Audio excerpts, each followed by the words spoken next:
living on Battery Point was, again, a strange situation for a young person because we didn't really have any idea of what it was like. What Battery Point was, how Battery Point was seen by outside people. It was a fairly low socio-economic climate at that time when I was living there, from the 1930s through to, I suppose I left in the high 1940s, I suppose. And it's fairly difficult to try and picture how other people could see the whole thing.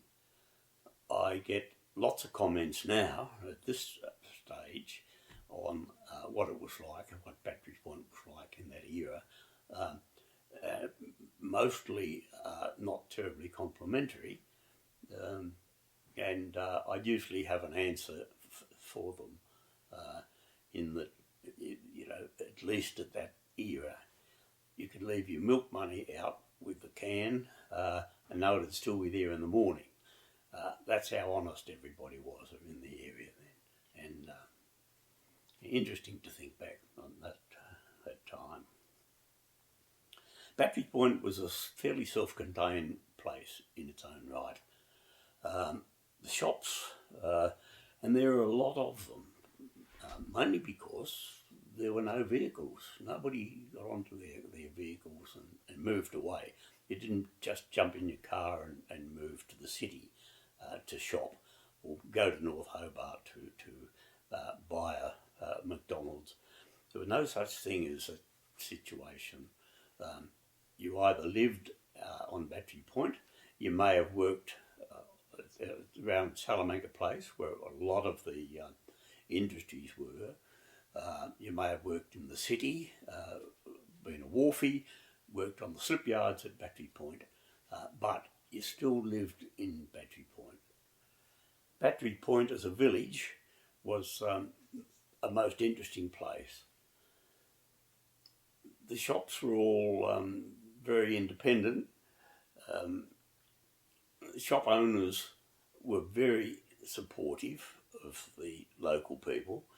I suppose they had no alternative, but I can recall my mother saying that without the shop, the grocery shop on the corner of South Street and Hampton Road, she would never have managed, because he would charge things to her and then let her, when she was ready, knowing that she was completely trustworthy, that she would pay even in a few pence, whatever she was able to at any one time. Shop owners, or the shops themselves, were very numerous around, starting from, if you like, Arthur Circus in Hampton Road. There was a shop right on the corner of Arthur Circus. At the moment it's blanked off, the curtains are blanked. But that was run by a lady who had I think a general store there. And then further up the street there is a very small shop, and that was run by a man who called himself the Kiddies' Friend, and he had, it was a lolly shop, and he just had lollies in there, and he loved to welcome kids in there. Sadly, he was killed some years later by a runaway bolting horse on the corner of Hampton Road and Montpelier Tree. On the next corner, of course, the corner of South and Hampton Road. At the moment, I'm walking up the northern side of Hampton Road. Was the shop I was talking about, the general store, and that had virtually every bit of grocery, every style of grocery in there that you could ever want. Across the street in South Street, was the first of the butcher shops that were servicing Battery Point. There was one on the corner of South Street, and then the second one was on the corner of Kelly Street, opposite the hotel, opposite the Prince of Wales Hotel. We get along to Stowell Avenue, and then on the corner of that was Billy Whitehouse's general store. Bill had two shops on Battery Point, that one and one later we'll talk about in Colville Street. And then, of course, right down on the corner of Hampton Road and Montpelier Retreat was the chemist. A lovely old round-fronted house or building that's there now. And I remember that very well because all inside the chemist shop behind the counter were these lovely cedar drawers, all square drawers with funny names on them and labels on the front.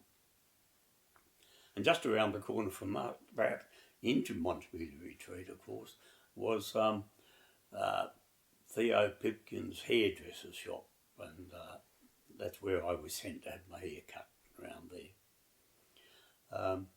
Opposite that, of course, was the old model school across Sandy Bay Road, which probably, when you think about it, hadn't long been open because Sandy Bay Road used to run straight down Montpelier Retreat, and then down on the corner of Harrington Street, it used to run from there straight up in what is Harrington Street. But the cutting between the two was, in the very early stages, called the deviation. So you used to come up Sandy Bay Road and go down over the hill and then turn hard left. But when they put the deviation in, and that stone wall was fitted right around the edge, when you think back to the early 1920s, I suppose, and the 1930s, it probably wasn't all that long after that, the era that I'm talking about. So coming back on the opposite side of the road, of course, you had Bob and Tom Service Station. And that's been there for many years.